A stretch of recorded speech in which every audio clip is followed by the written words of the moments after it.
මගේ මේ පිටිපස්සෙන් තියෙන දේ ගැන මම ආයිත් අලුතෙන් ඔයාලට කියන්න ඕනේ නැහැ. පේනවනේ මොනවද කියලා. මම මේ ඉන්නේ පීසා කුල්න ළඟ 1372 මගේ මතකයේ ඇඩියට පීසා කුල්න ඉදි කරන්න පටන් ගන්නෙ. හැබැයි මේ ඇලවෙන කුළුනේ විශේෂාංග ගොඩක් තියෙනවා. මේක ඇත්තටම ඉදි කරන්නේ දේවස්ථානයේ සීනු කුළුණක් හැටියට.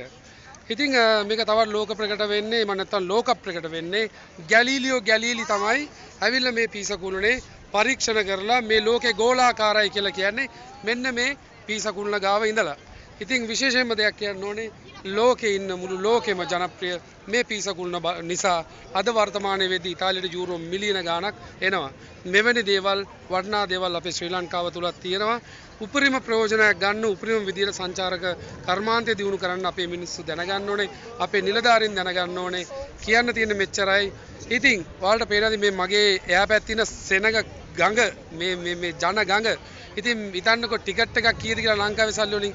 හැබැයි මුළු ලෝකෙම මිනිස්සු වෙනවා මේ කිරිගරුඩ සුදු කිරිගරුඩෙන් නිර්මාණය කරපු මේ පීසා කුළුණ ඇලවෙච්ච පීසා කුළුණ බලන්න මේ සීනු කුළුණ. ඉතින් මේක ඇලවෙලා තියෙන එකම හේතුව තමයි වසර 3000කට කලින් මේක ඇවිල්ලා වගුරු බිමක්. මේ වගුරු බිම හේතු කොටගෙන තමයි මේක ඇලවෙලා තියෙන්නේ. ගිහින් එන්නම් නැවත හම්බෙමු ලස්සන තැනකදී අපි.